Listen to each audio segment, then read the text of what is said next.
Hey everyone, welcome to Tent Talk, the Farmers Market podcast. This podcast is all about farmers markets, how to increase your market business success, and in our current climate, maximize safety while providing people with fresh food.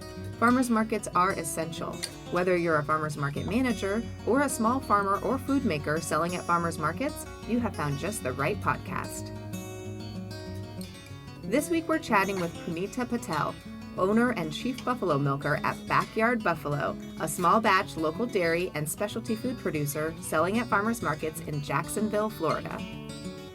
I'm one of your hosts, Bridget Myers. I'm a longtime farmers market manager, Vendor 101 co-teacher, and education coordinator at Farmers Market Pros. And I'm Kat Fields-White, director of San Diego Markets, still an active farmers market manager, founder of Farmers Market Pros, and host of Intense, the Farmers Market Conference, and the Farmers Market Pros community. And I'm Justine Marzoni-Mead, Tent Talk producer and marketing director for Farmers Market Pros, and logistics coordinator for Intense, the Farmers Market Conference 2022, coming right up, March 7th through 9th.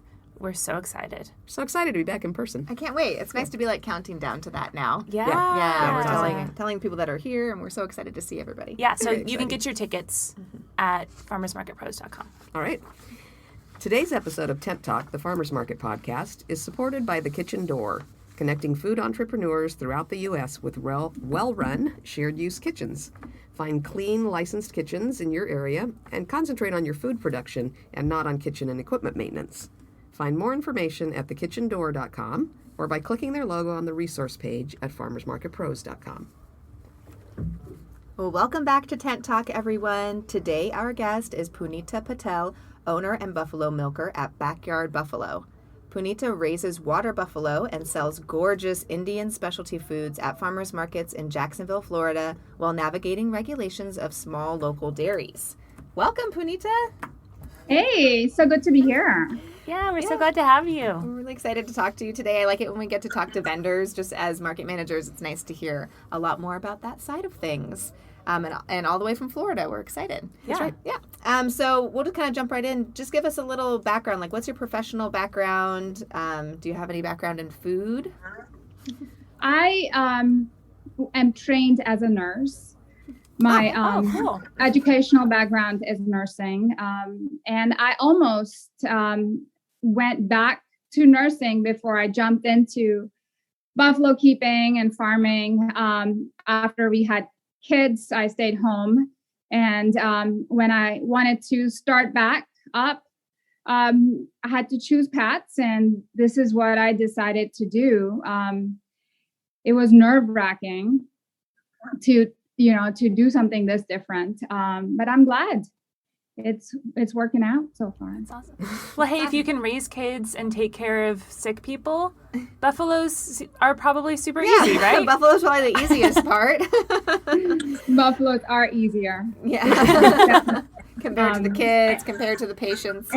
So what led you to launch Backyard Buffalo? How did you make that transition, and how did you get started doing that? We grew up on buffalo milk in India, and when I went back to visit, had a cup of tea that just, I drink tea in the morning. My tea just isn't the same, and I realized it's because buffalo milk has a lot more fat and protein. It has a cleaner profile. And it just makes a better cup of tea. And when I came back, that's all I wanted. I wanted a good cup of tea. And I searched for next 10 years to get some farmer somewhere in the United States to just ship me some milk. And I would visit farmers markets trying to convince, cow dairy farmers to just keep a buffalo. And that was not working out. So I decided, we moved to Florida, and climate was suitable to keep buffaloes. And I had gone back home to talk to buffalo farmers and see if this was something I want to try out. So I got our first buffalo, and that's how I got into it. How big are your buffalo? But our matriarch, our big buffalo is about 2,000 pounds. Wow. Wow. Yeah. See, I would not think that Florida would be like a suitable place for such things. So I'm learning a lot right now. Well, you have to think too. I think when you say buffalo, I think people are picturing what's actually probably a bison. Bison, yes. Yeah, that you see on the absolutely. upper plains, the big Okay. Yes. fluffy ones. That is what Where- I'm Yeah. picturing. That is what you're picturing? Yeah, Yes. but your buffalo are not, right? You're water buffalo. Yes. Yeah. No, don't picture me under a bison milking. That would not look good. That is for what I would. anyone. And then when I saw you when we opened the Zoom, I'm like, wow, this is a tough lady. She's out there milking I guess it was a bison. I still had to be tough to milk a water Yeah. buffalo. Oh, I'm sure. They are very chill. They are like big dogs, but when they don't want to be milked, they will throw that weight around. And they're tricky to figure out. That whole system of milking. So speaking of all the hard work it takes out there to milk your water buffalo, your family works with you. Your children work with you with the farming. My family works with me. However, I do want to address that I am not milking right now. We had I consulted with Charlotte. We had an issue that had come up in around December. I had to shut down my business. There's a lot that had happened. And it gave me a pause. It allowed me to stop. When we have a business, especially farmers market business, we're just go, go, go. We just are so task focused. And we rarely have time to stop and assess everything. And as tough as that time was, that's what it gifted me. It gifted me time to pause and reevaluate. I was in the dumps, and a fellow farmer said, have you heard of Charlotte Smith? And I said, no. And on my way back, I listened to like 2-3 podcasts. I didn't need to hear anything else. I called her and consulted with her. And one thing that she helped me realize is that I needed to come to terms with numbers in our business and not pursue something if it isn't working. And that was a big lesson in farming that I've learned is, don't do it at an expense of everything else because you've set out to do it. And that was buffalo milking for me. I absolutely love our buffaloes. I love the milk. I love milking them. And I decided we need to pause it right now. So I don't milk them. The way the business had worked out, farmers market consumers teach you a lot. It's amazing, isn't it? And over the years, what had happened is they had taught me, and I was reluctant to accept that lesson because I was so invested into buffalo milk. What they were teaching me is they were not interested in buffalo milk. They were interested in what I was making from buffalo milk. If I took away the piece of buffalo milk and I continued to make that thing, that is what they wanted. So when I wasn't allowed to make those things, I couldn't sell the buffalo milk by itself. I couldn't just sell buffalo milk as plain anything. It needed to be a value-added product. And what I wanted was a small-scale farm and small numbers of animals and milking them. And that scale was not sustainable for the value adding that I needed to do. What I had been doing is purchasing milk from another small dairy that's local, love the family. Mr. Wainwright comes and delivers milk here to Cow our milk? farm. Is it cow milk, Punita, then? Cow milk, yes. Gotcha. Okay. And I have been doing that for a year and a half or longer than that. And I'm very transparent from day one to our customers that, hey, my buffalo milk is very limited and I sell out in 20 minutes, the value added product. So I need to bring in more milk. There is more cost for the infrastructure related expenses. So that's what was helping me. So there was not a major shift when we took out the buffalo milk piece. from our business. I still have the buffaloes. And so you can still call it backyard buffalo because there are still buffalo in your backyard, right? I have one of my loyal customers had come and said, well, if you're not going to be milking, I'm going to have to buy some buffaloes and you can sell me your milk equipment. And I said, I'm not quite ready to do that. I'm taking a pause. I still absolutely love that idea of buffalo milk. And eventually when things are different, when I am able to scale up the farm, the numbers of animals, I'll probably go revisit that. It's so interesting that you got help from Charlotte Smith. We're huge fans of Charlotte. Yeah, she's spoken amazing. at, I think, all or almost all of our intense conferences. She's always been with us, and she does so much for farmers in terms of helping them focus, as you described, and also just overall marketing and how to manage their businesses. Yeah, and she has such a chill vibe. Like, she takes really scary stuff, and she's like, it's fine. Like, you're going to be okay. And Yeah. here's some, like, really simple... She's really good at, like, shifting your perspective on Right. things and not necessarily, telling you what you have to do, but just, like, making you be able to see things with a new set of eyes. Yeah. She's like a farm marketing therapist. Yeah. She really is. I listen to her podcast when I'm feeling like overwhelmed, and even though she's talking about mostly farm related things, it makes me feel better. She's like, take a wider view. Like, Yeah. there's other things going on and there's other directions you can take, which sounds like is how she kind of helped you decide where to take your business. Punita, just like, look, if this isn't working, don't keep doing the same thing over and over, trying to expect a different outcome. Like, Yeah. take a shift and maybe take a pause, which sounds like that's been working. So yeah, we love her. She was our first podcast guest too. Yeah. Oh, that's right. Way back 3 years Way ago. back when. So what kind of product? So are you still at the farmers markets right now selling dairy value added products, or what are you doing? Yes. And what kind of products are those? I make shrikhans. Shrikhans are dairy-based cultured desserts. They are very popular.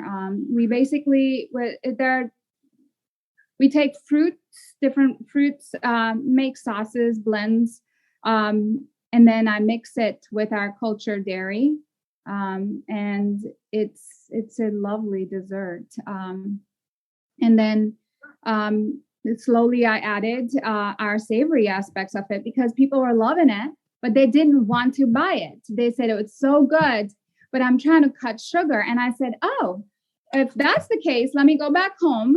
Next week, I came back with raita, and it was cucumber raita, and it was, a hot sale. It still is, cucumber raita, our pickled or sour lemon labneh, are dips and spreads that have the vegetables. It's a blend of vegetables with our cultured dairy. I take our milk product, I culture it, and then I strain it. So it's basically I sell it as a love child of cheese and yogurt. That's such a great... a delicious baby. That's a great description. Isn't it? Yeah. Yes. I was going to ask Punita, first of all, I love what you said about really responding to the feedback you were getting at the farmers market. That's one of the biggest things that we tell prospective vendors is that the farmers market is a focus group, and it's the best way that you can get direct feedback from customers and make that relationship and learn what people like, understand shopping patterns, know that, people are starting to cut out sugar or they're shifting in their eating habits. And so kudos to you for taking that feedback and responding to it, because a lot of times, as I know as a former vendor, it's hard to take that feedback. Sometimes it hurts your feelings a little bit, or it's sensitive because you're doing something you love so much. Yeah. So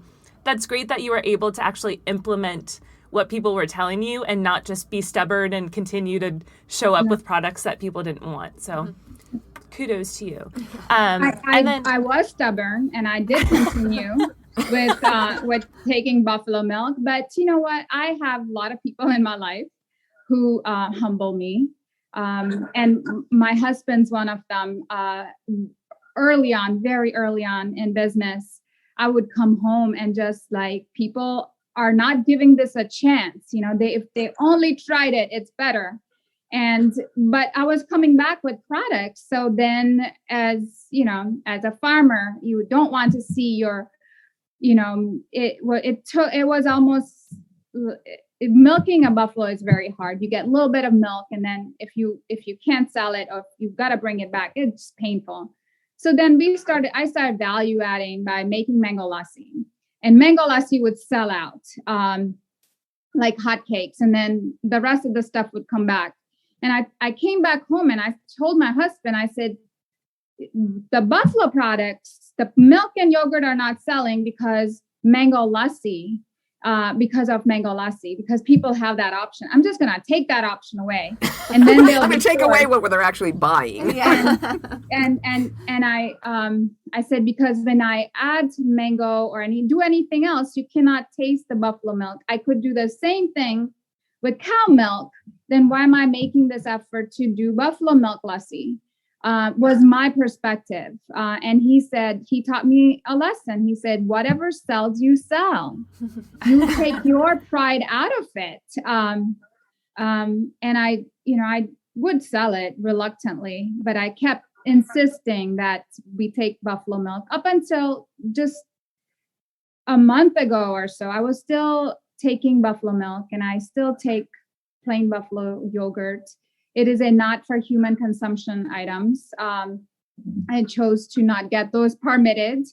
But the rest of our stuff did go through regulations, permits.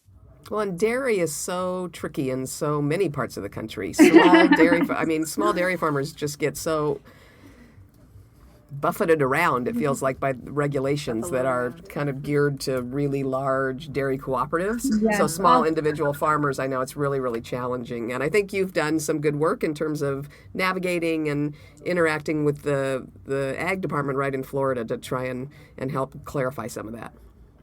I started working with Department of Ag 3 years ago, before even we got a buffalo.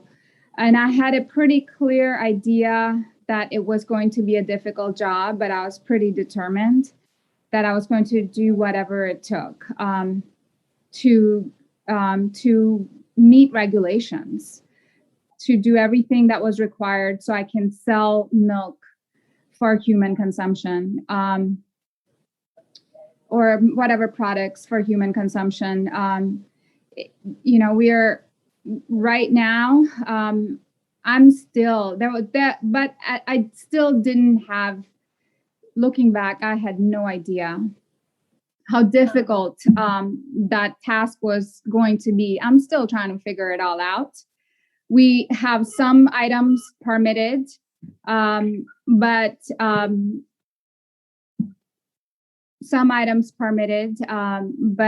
we still have a long way to go to get it all sorted out. Yeah, well, the health regulations and all that, they're there for a reason, but they can also be really challenging. So how, just, as a business owner, have you kept yourself motivated, or any advice for any vendors or business owners out there that just seem like they kind of keep hitting a wall?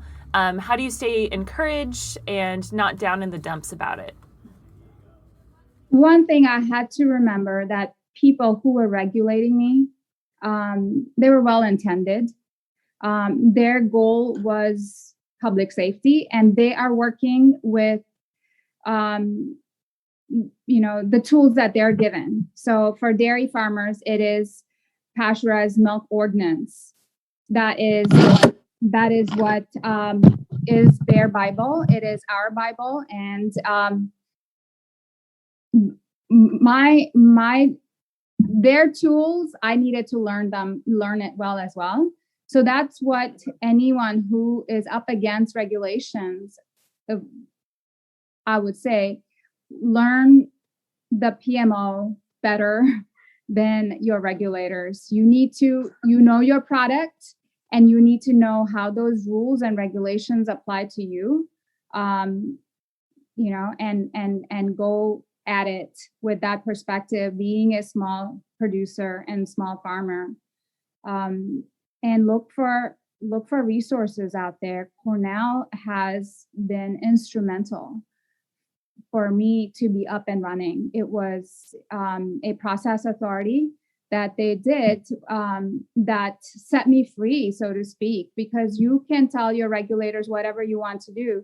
Things can be still very subjective, though PMO is written like a Bible, and it could be black and white, but at the same time, it is up to anyone's interpretation of how they want to read a certain line.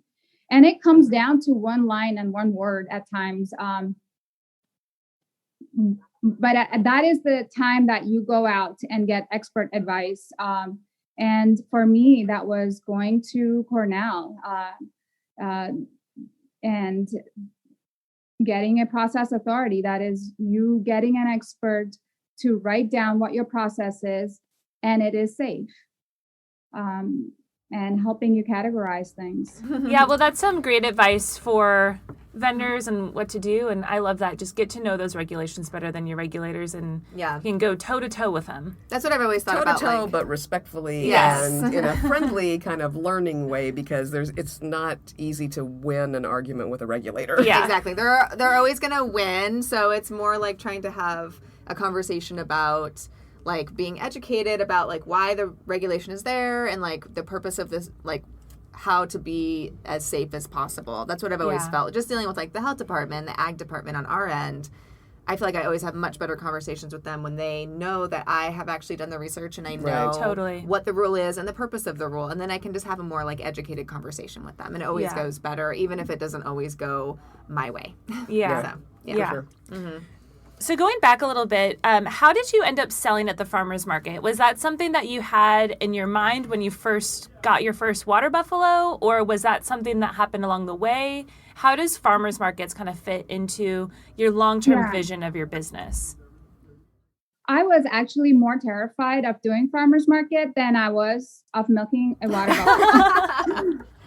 It's scary. So for a long time, I didn't want to do the farmers market. My fear, I have always been a customer at farmers market. I've been to San Diego farmers market. Oh, yeah. Anywhere I go and travel, I will go to the farmers markets and time it, where I can hit up good farmers markets. But, I would ask farmers, hey, where do you live? And they would tell me they wake up at 3:00 to do this market. I knew that was a serious hustle in being at farmers markets. And I just wasn't sure, number one, that I was up for that hustle, that I could make it. Number two, I was really worried that I was going to be crushed with the first rejection that I get from the customer. I was worried that people would be rude to me. And how would I survive that? So I didn't want to do the market. I wanted to be one of those, folks who produced and put the stuff on the shelves at a grocery store and didn't need to personally experience those rejections. Justine can relate to that. I understand. I'm kind of like a sensitive soul in that way, but my husband doesn't care to get direct like rejection to his face. He's a thicker so skin. yeah, he's a thicker skin. So I understand that fear. So I did. I put my stuff at the corner farmers market most of the time, unless one of my dear customers, Kim, very early on, she loved what I made and would come and get it. And, on days that my regular customers didn't come, I would bring all that stuff back from the corner market. And one of the fellow vendors, Matt, he was a grower across the street, and he was bringing his little sprouts and things. He said, Punita, you need to be at Neptune Beach Market. And there were 2 or 3 other people who had said, you need to be at a farmer's market. That's where your crowd is. This is not your market.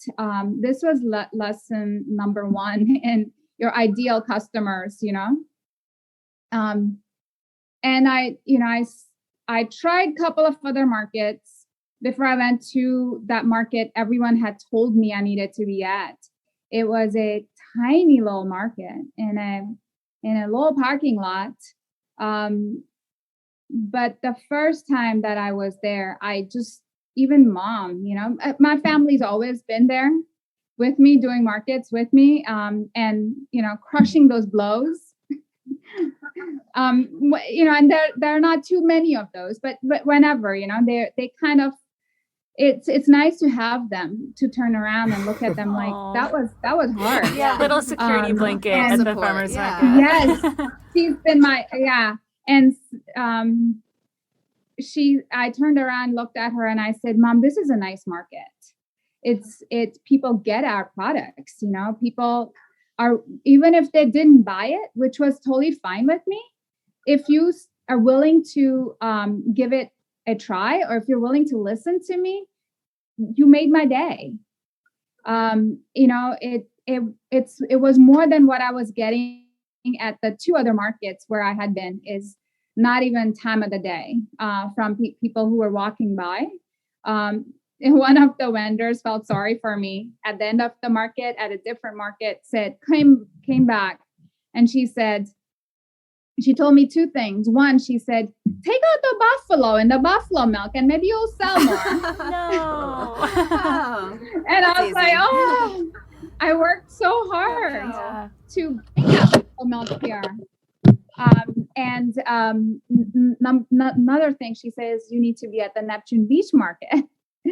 That's your market. So it took a few people to get me to that market where I needed to be.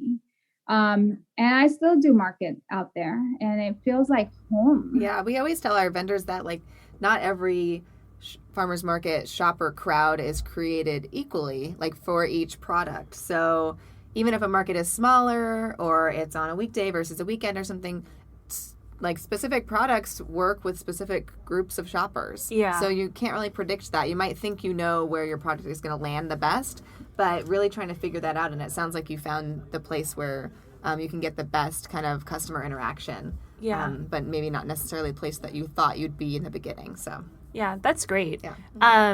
So, Punita, it sounds like maybe not so much at the Neptune Beach market, but at other farmers markets, you have to educate your shoppers a little bit about, what your products are, what they taste like, how to use them. So how do you communicate that to shoppers? How do you give them background on these delicious, savory and sweet Indian sauces? How do you, is there a large Indian community where you are in Florida? There is a large Indian community, but my ideal customers are not Indian folks, because they make their own stuff. Oh, yeah. Good point. My specialty is bringing to the market homemade Indian food that is very different than what you will go and get at a restaurant. These are the things that we eat at home ourselves. They're healthy, and you can eat them as a treat, but it's just basic Indian fare. And mostly I just, my favorite way of educating people is just, holding your hand and showing you what this food is and how we eat it. And that's what people like the most about our farmers market stand. One of the markets in Atlantic Beach, people would stand in the line and patiently wait while I'm talking to my customer and answering their question, because I like doing it that way, and they like getting the answer from me, and they don't mind waiting. And one of the vendor who was standing in line to get stuff from me, she said, Punita, people just come to talk to you. And it goes back to Charlotte's point, is that farmers market really are hubs to pick up your food, to meet with the farmer or vendor. But really, it's building those connections and community. It's when that customer is turning around and finding a neighbor who they haven't seen in a long time and chatting with them. And that whole atmosphere of community that is developed in that.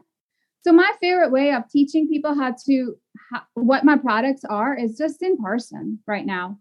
My husband disagrees with me. He tells me I need to make videos and then have the videos out there letting people know. But how is that all that stuff is on YouTube. I think it's just different. We're on your side on this one. Mm-hmm. You tell your husband, Right? we think it's that face-to-face relationship that makes farmers markets different and that what farmers market shoppers are looking for. Do your kids work in the booth with you? They do. Yeah. We take turns. I had twins. They're 11, and my older is 13. And we recently started doing 2 different markets every Saturday. So we still do the market that I started out with, but then I added one of the bigger markets in town. It was one of the tough markets to get into, but we got into it. And I run that market because there's a lot of traffic there. There's a lot more hustle there.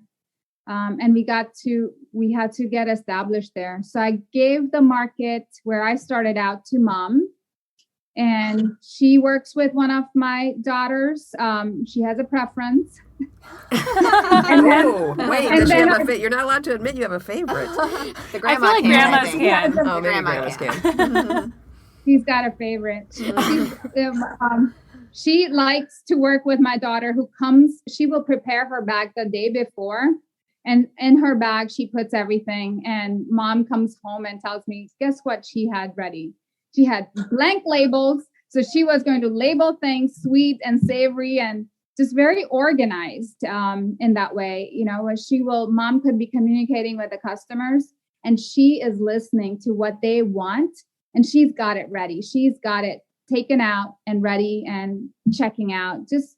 It's amazing to watch all 3 of them. They bring something special to the market, all on their own. One's organized, the other one's disorganized. But you know what? She's so charming, and she will play tricks on customers and make them laugh and just connect in a different way, and they, all 3 of them, at the end of the day, take something away from this experience. And so do our customers.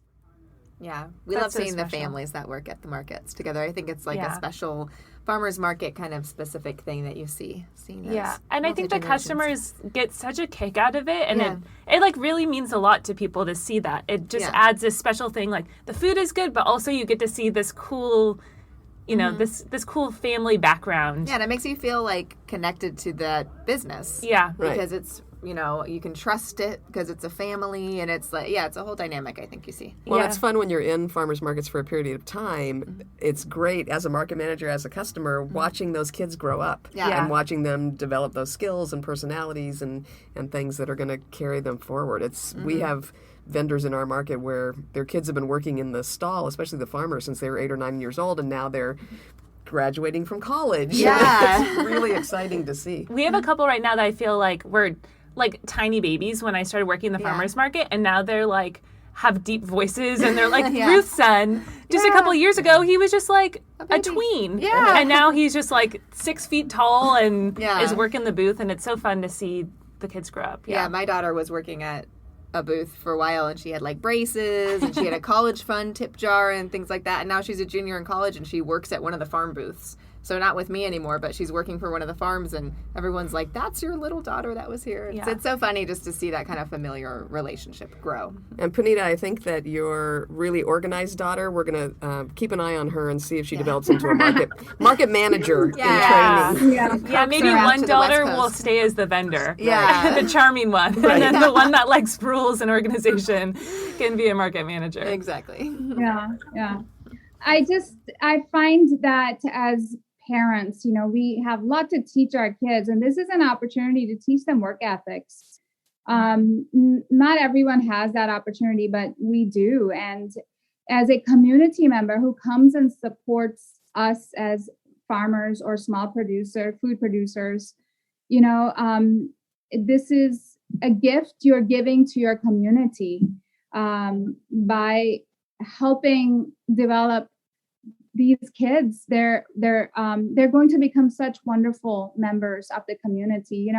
When someone's hiring, when we go out to eat at the pizza store, and kids I tell them, when you get tired of working for me, you are ready to go and work at anywhere else. And that, what a gift, right? To have someone where you don't have to teach those small, simple things. Kat, isn't that what you did? Yeah, I was just looking at Bridget and saying, see the gift I gave you? She will... Thank you for your gift. Thank you. Sometimes she'll tease me about the child labor that I extracted from her, but she was getting paid, I'd like to mention. But yeah, I think that any kid that grows up in a shop or a restaurant or at a farmer's market, they just have the most amazing work ethic, and they understand that their employers are real people, that there are humans that own businesses, and that you have to be careful with the business that you're working for. So I do think it is, you're giving them insights and skills that will make them such valuable contributors either to their own business later or to somebody else's business. Yeah, I think it breeds that entrepreneurial spirit of like, I could go do this on my own type of thing. Yeah. Yeah, really good. So great. Thank you for that. So I know you're in some of the bigger markets now, right? Punita, how many markets are you selling at a week? I am at Riverside Arts Market, which is one of the bigger markets in Jacksonville, and then Jack's Beach Market, which is with Dig Local Network. That's my home base. I also did a market in St. Augustine and love that market. But most of the good farmers markets happen on a Saturday. So we sell our products there, but I don't do that market personally. Gotcha. Yeah, you don't want to be so many places at once. Right. And there are a couple of Sunday markets that I do. There is one small flea market. And I always had a stigma attached to a flea market because we moved to Texas and I knew flea markets to be a certain thing. This is completely different. And love doing that small little market. What kind of restrictions are there on you in terms of, do you have a food permit from the health department that allows you to sell only at certain types of events? We're very regulated out here, but I know different states are different about that. Is there a restriction on selling from a farmer's market versus a flea market? No, there are not any restrictions that I know about or my regulators know about. We have a food permit right now and a dairy permit. We have lots of permits, really. Yeah. We need permits for small farmers. The challenge is, anything you do, you need a separate permit, But no, to sell at different markets, you can go under a same permit here. Right. It's the same permit. I think you and I were chatting on Instagram a while back about you mentioned that you had missed a market because of a miscommunication. Maybe your reservation didn't get logged or something like that. As a vendor, what would make life easier for you from farmers market managers? How can we make things easier so that it's making your reservation and scheduling you is smooth and that the information you need gets to you?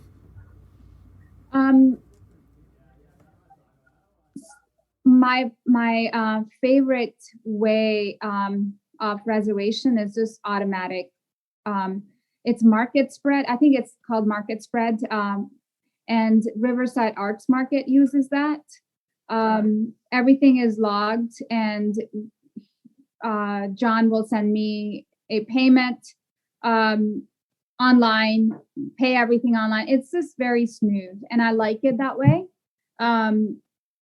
We just kind of get it on an autopilot. The market that I had miscommunicated, that was because I was adding a new market, and it was not anything to do with the market manager. It was a ball that I had dropped on her. Gotcha. Do you, on most of your markets, are you booked consistently where you just show up every week, or do you have to make a specific reservation week to week? My philosophy is consistency. Wherever I do market, I want to be consistent because it takes people a while to get to know me, get to know my products.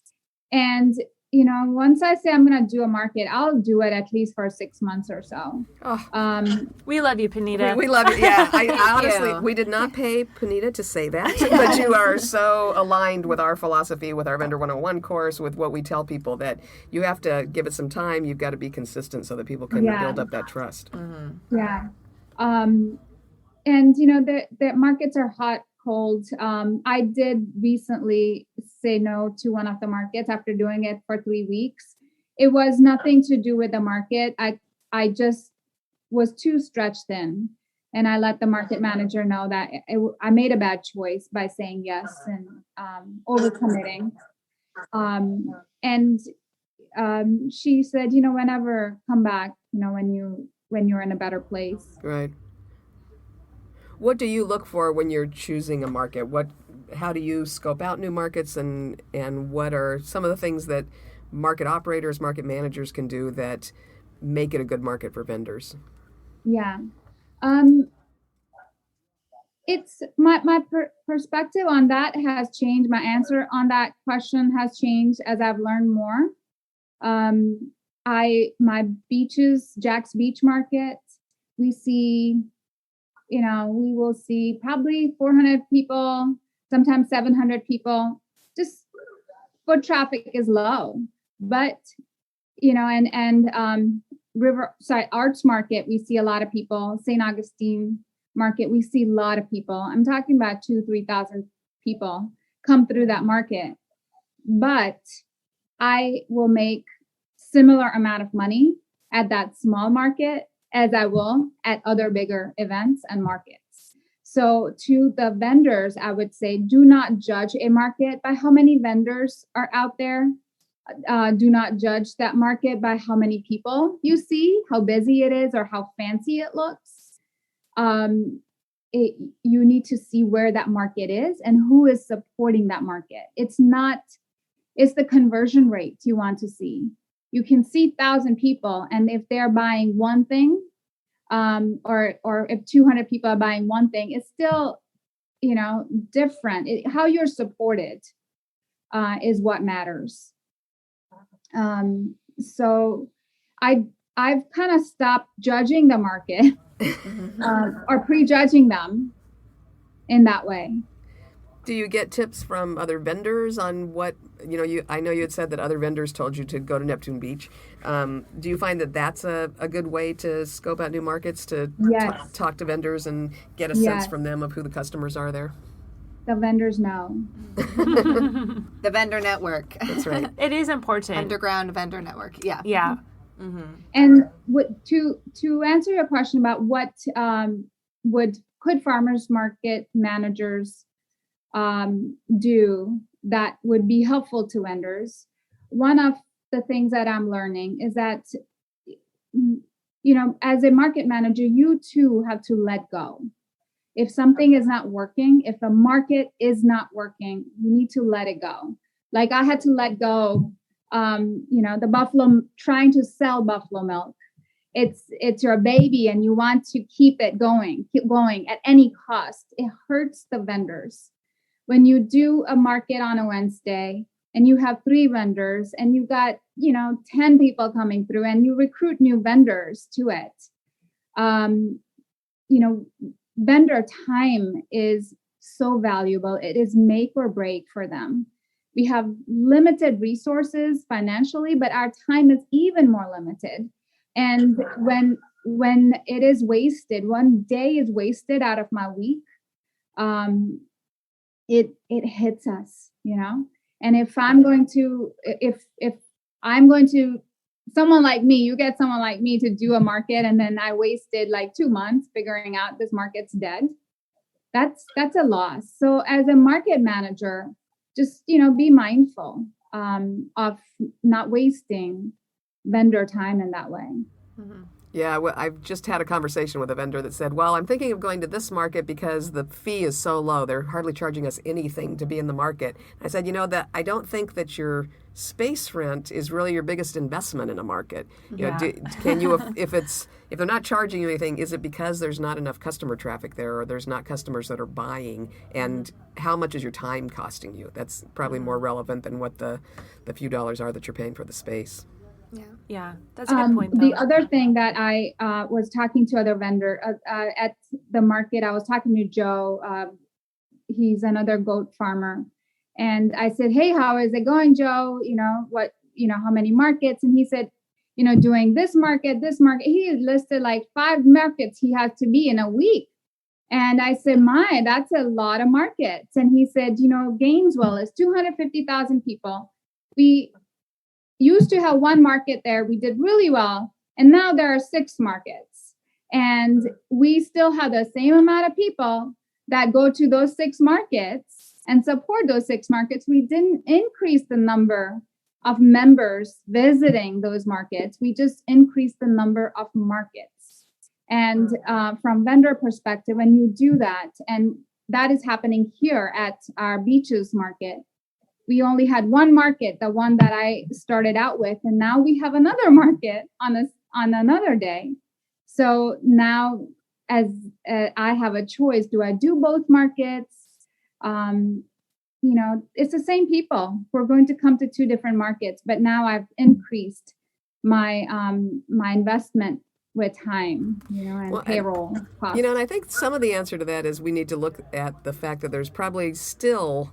It's increased enormously, and there's still only 7 to 10% of people who shop at farmers markets for their groceries. So it's not that there's not a bigger pool of shoppers out there. We need to attract them away from the big box grocery stores to farmers markets. But then the tricky thing about that is there's a limited supply of farmers.